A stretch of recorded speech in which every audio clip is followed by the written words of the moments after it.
can throw punches, and they're doing exactly that. Holy, he's jumping! Folks, this is one of the best hockey fights we have seen in a long time. Punch after punch. Got to be able to take one to give one, and they are. Oh my goodness, what a fight that is! PJ Stock has turned into somewhat of a cult hero here in Boston. And with that, we're welcoming you into the Ultimate Bruins Show presented by Jordan's Furniture, Sophia, Razor, and PJ Stock. How'd you get past security? Is that I don't know how they didn't show my goal. Who let you in the building? I thought they would have come out with my goal off the hop. There's no chance he makes it through the hour. Yeah. No, it's an hour. It's an hour pregame. It's an hour pregame. I'll try my best. I'll try my best. What do you think of watching your vintage Peach? Welcome, fan favorite. I'm teasing about you. Thank you. I'm getting excited it past to be here. security. Thanks very much, Bruins Nation, for letting me on TV, and I'm sorry for the next 5-6 hours. Which camera are you looking at? I don't know. There's a few of them. I have double vision, so I'll find one. Why would you have double vision? I don't know. I'll find it. I mean, I know you've seen your stuff on YouTube. You're not only on TV here at NESN. You're on in Montreal. You've been on Hockey Night in Canada. We worked together before. But would you make of that little throwback? A very nice intro. Thank you very much. Yes. Thank you. We'll show the goal later. The goal. The goal. No, Peach, so obviously you played with the Boston Bruins, not just with them, with the Canadiens, with the Rangers, with the Flyers. No, here we are. Here we have a board on you. Your career, 1997 to 2004. Known for your fanning yourself because it's hot in here. Yeah, it's hot. We are going to put like the air down. Sauna in this place. Did we just replace Billy with another Billy? Oh my Lord! Billy calls it the sauna. Yeah. What? He calls it the sauna. Just like a sauna. Okay, we are going to cool it down a little bit for you. Yeah. So I was known for my memorable fights. That's what you guys are like. That's what we have. That's what you have me for. Yeah. Yeah. Oh, look at you! You didn't age a minute. I didn't age. I had the one thing I look back on my career. I had black eyes all the time. Well, because you were fighting all the time. Yeah, I was misunderstood. Okay. I think is the way to look at it. There was the time here in Boston was really special. Yeah. You know, it was super special. The guys that called the games, our coaching staff, our training staff, the players, teammates, everything was super awesome. But the one thing that makes this city really special is the fans. The fans are... They're special. I played in some real cool cities. New York is New York. Philly, they love their sports. Yeah, in Montreal. But the people in Boston, I wish you guys could have an opportunity to come sweat with me in studio here. We are cooling it down, I promise. We are? Yes. After the intro? It takes like an hour to get the temperature down, so you're just going to have to sweat through the game. Thank you. But we will get there. No, you know what? The one thing you said what Brad Marchand said when he came back with the Florida Panthers. People asked him, what are you going to miss? What's the best about Boston? He keeps saying the fans. You saying the same thing. Yeah. And really quick, and then I'll let you talk about that. But during the centennial year, Razor was obviously invited. Yeah. There were very few Bruins outside of the ones that were making it onto that all-centennial team that were invited. And you were one of them because you are so loved by this team. Yeah, it was. I'm thankful to be on air for now. Let's see how this goes. I'll sweat out of my suit by the time this is done. But no, it was super special to be here.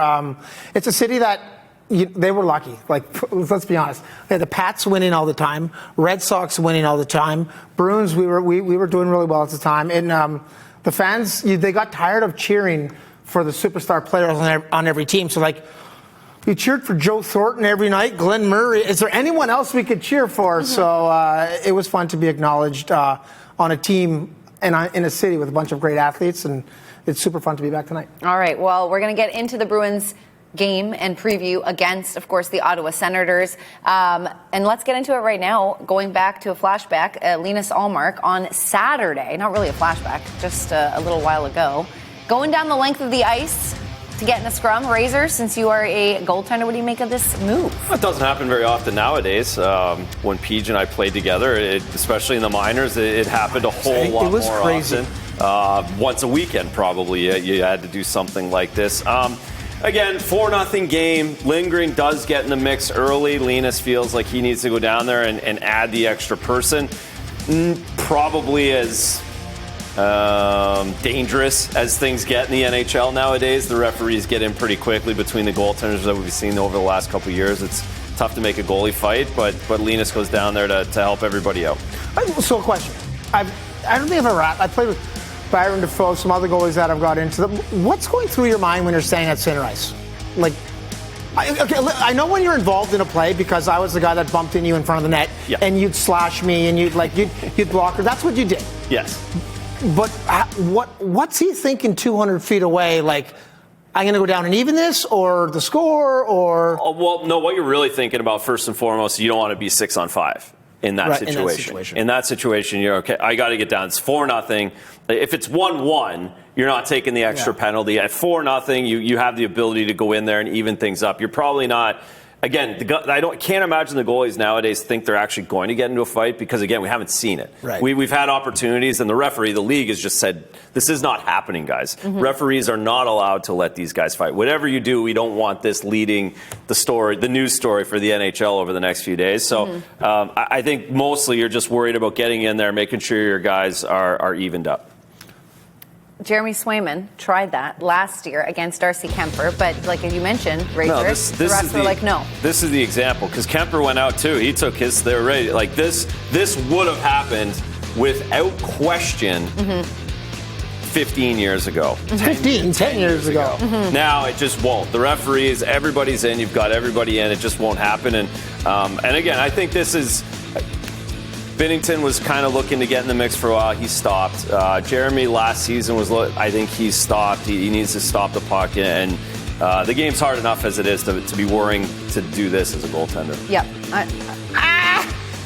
Like, hold on. Yeah. How come everyone can play their game and not and still do it? And the goalie has to be like, Who's fighting nowadays? What are you talking? No one's fighting. Well, you know what? I think, I was all prepared to come in. I didn't know it'd be this hot in here. I would have worn like a lighter suit. Mm-hmm. But I was all prepared to come in today and be all excited about the Bruins are going to start winning today. They've lost 7 in a row because they were playing the Colorado Avalanche, who hadn't lost in regulation. And I thought they were going to play the way they did. So slow start. And I was all prepared. You're the reason they're losing. They're the reason. But they turned things around and, all positive. But of all the games they played, I thought that was the most Boston game that they played. Yeah.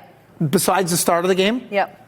They played, they got physical. It really, the fans get into it, the depth guys get into it. Yep. And before you know it, the Bruins are winning 3-2. Yeah, we joked about it on the show on Saturday. Billy Jeffy said, go figure, the Bruins would snap their losing streak against one of the best teams in the West. As PJ mentioned, Colorado had not lost in regulation, but the Bruins got it done. Razor, what were your takeaways from how and why they were finally able to get in the win call?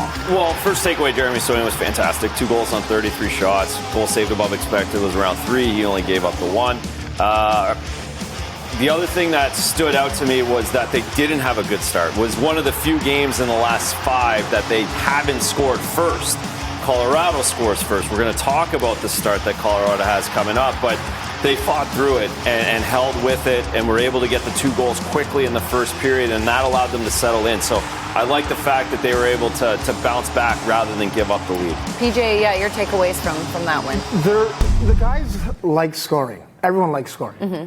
They're a team built to win 3-2 and 2-1, and that's what the coach is trying to emphasize with their defensive zone play. And they've got a lot of opportunities early in the season because everyone kind of makes mistakes.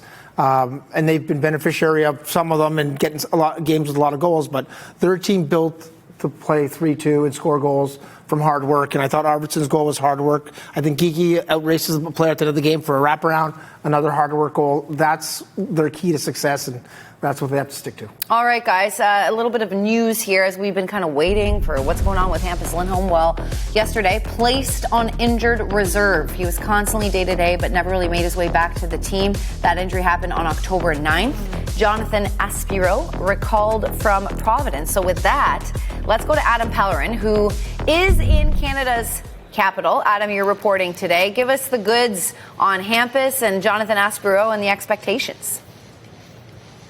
Well, I'll tell you, the defensive depth is being tested early, isn't it? You had the initial injury to Hampus Lindholm, and then Jordan Harris is called into action, and Harris gets hurt. Mike Callahan gets called up. Now you got Hampus going on IR, and so Jonathan Aspiro, as you mentioned, getting called up to the Bruins. He had a good training camp and a good preseason, but despite that, did not make the club out of camp. But he's with the Bruins now. Won't be playing tonight for Marco Sturm's club. He will be on the ice for warm-ups, though. Meanwhile, Sturm did talk about what Aspero brings to the table, what he liked from training camp, and let's hear from Aspero himself. Just going to enjoy the time I spent here. I'm just really excited to be part of this group of guys. What was the message in training camp? You were one of the final transactions down to Providence. What was the message from Marco? Just play hard, everybody play their own game, and stick to our system and have some fun on the ice. So I think, he wants a competitive team and just play hard. So his skating ability, I would say. I think that's something that really stood out to me. Skating and obviously closing right away, especially on D zone. So again, he had a really good, I guess, last couple of games in Providence, and I don't have a problem, even if we need him, to put him in the lineup.